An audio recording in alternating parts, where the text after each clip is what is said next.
Começa agora, pela Rádio Católica de Osasco, Evangelho de Cada Dia, com o Padre Romildo Lopes.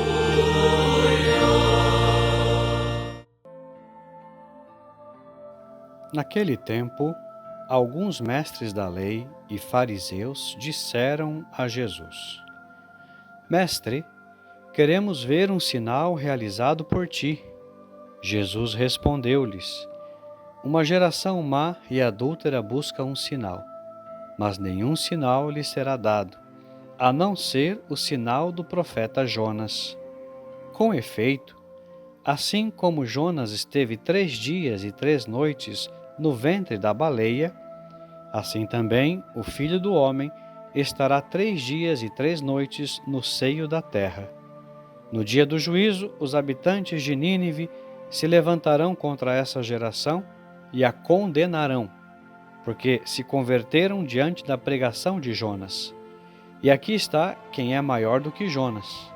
No dia do juízo, a rainha do sul se levantará contra essa geração e a condenará, porque veio dos confins da terra para ouvir a sabedoria de Salomão. E aqui está quem é maior do que Salomão. Olá, meus irmãos e minhas irmãs, sejam bem-vindos a mais uma homilia diária. Momento privilegiado de leitura e meditação da Palavra de Deus, o Santo Evangelho. Se pudéssemos resumir hoje o Santo Evangelho com um tema do dia, poderia ser mais ou menos assim: a fé nasce da acolhida de Cristo, não da busca por sinais extraordinários. Palavras fortes que ajudam essa humanidade a compreender que o sinal maior já nos foi dado, é a Eucaristia, é o próprio Senhor. Hoje celebramos a memória facultativa de São Lourenço de Brindisi. Nascido Júlio César Russo em 21 de julho de 1559, em Brindisi, Itália, demonstrou desde a infância grande talento intelectual.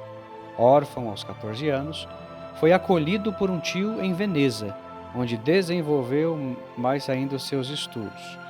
Aos 16 anos, ingressou na Ordem dos Frades Menores Capuchinhos e foi ordenado sacerdote em 1582, adotando o nome Lourenço. Destacou-se como orador, teólogo, poliglota e defensor da fé católica contra a Reforma Protestante. Ocupou diversos cargos importantes na Igreja e atuou como embaixador do Papa Paulo V, inclusive promovendo a paz entre líderes europeus. Também combateu as ameaças das invasões muçulmanas, usando apenas a palavra de Deus e uma cruz. Faleceu em 21 de julho de 1619, data que se tornou festa litúrgica. Foi canonizado em 1881 e declarado doutor da Igreja em 1959 pelo Papa João XXIII. Peçamos sua intercessão por todos nós e por toda a Santa Igreja. Neste Santo Evangelho, que hoje nos é proposto na liturgia, encontramos uma cena de confronto entre Jesus e os doutores da lei. Diante da presença do Verbo encarnado, os fariseus e escribas não se ajoelham em adoração, mas desafiam: Mestre, queremos ver um sinal realizado por ti. Pedir um sinal pode parecer algo legítimo. Afinal, quem não gostaria de ver um milagre para ter mais certeza da fé? Mas aqui há uma atitude perversa escondida por trás de uma aparência piedosa. O que eles querem não é um sinal para se converter, mas um espetáculo para testar e desacreditar Jesus. Essa atitude, irmãos, representa aquilo que poderíamos chamar de racionalismo religioso. É a atitude daqueles que, para crerem, exigem acontecimentos sensacionais, extraordinários. Jesus se indigna com isso. E como nos lembra o Evangelho de Marcos, ele se recusa a dar outro sinal. Por quê? Porque ele mesmo é o sinal. Sua presença, sua palavra, sua compaixão, seus gestos de cura e perdão, tudo isso revela o rosto misericordioso do Pai. No Evangelho de hoje, Jesus responde: uma geração má e adúltera busca um sinal, mas nenhum sinal lhe será dado, a não ser o sinal do profeta Jonas. Jonas passou 3 dias no ventre do grande peixe. Jesus passará 3 dias na sepultura. Assim como Jonas passou 3 dias na barriga do grande peixe e reapareceu vivo, Cristo ressuscitará glorioso. Eis o verdadeiro sinal: a cruz e a ressurreição. Nada mais nos falta. O céu se rasgou e o amor de Deus foi revelado em plenitude. Mas para enxergar isso é preciso fé, e não apenas raciocínio. Os ninivitas pagãos souberam reconhecer em Jonas um sinal de Deus e converteram-se. Os doutores da lei e os fariseus nem o sinal da morte e da ressurreição do Filho do Homem haviam de reconhecer. Aqui está o drama profundo da alma humana. Não é a falta de sinais que impede a fé, é a falta de disposição interior para acolher o dom de Deus. A fé não nasce de evidências, nem de cálculos lógicos, mas da humildade e da abertura do coração.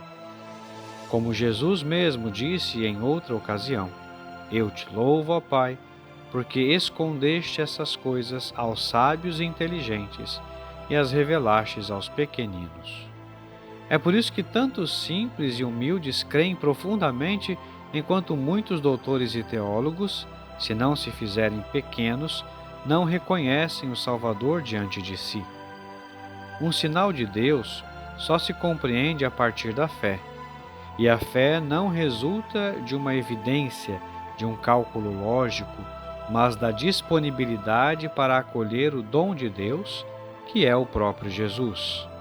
A Rainha do Sul, como diz o Evangelho, viajou longas distâncias para ouvir Salomão, mas os doutores da lei recusavam-se a escutar Jesus, que é muito mais do que Salomão, porque é a sabedoria e a palavra de Deus em pessoa, o sinal definitivo de Deus para o mundo.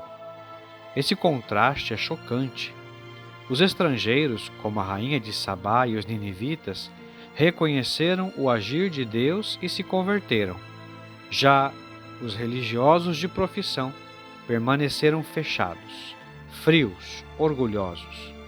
Que não sejamos como eles, irmãos. São Gregório Magno nos alerta: para quem fecha os olhos, até o sol é trevas. Jesus está entre nós. Ele fala pelas Escrituras, age nos sacramentos, habita na igreja, sofre nos pobres e marginalizados. Mas quem não tem fé, passa por ele e não o reconhece. Queridos irmãos, hoje há muitos cristãos que vivem essa mesma tentação dos fariseus. Querem ver provas, sinais extraordinários, fenômenos místicos. Há até quem diga: se Deus me curar, eu volto para a igreja.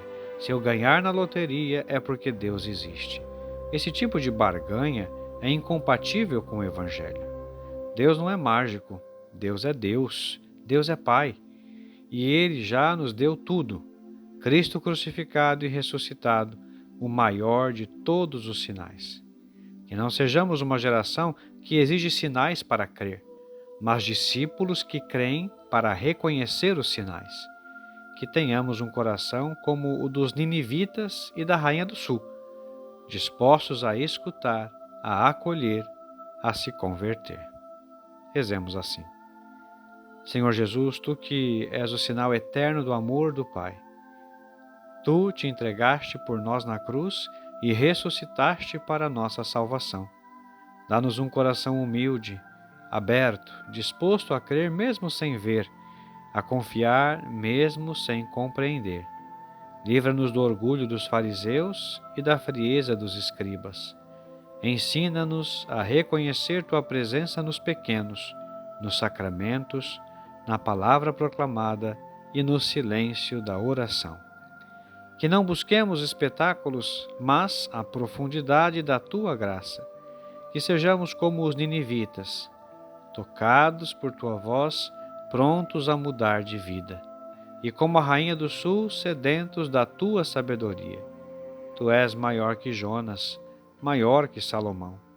Tu és o Cristo, o Filho de Deus vivo.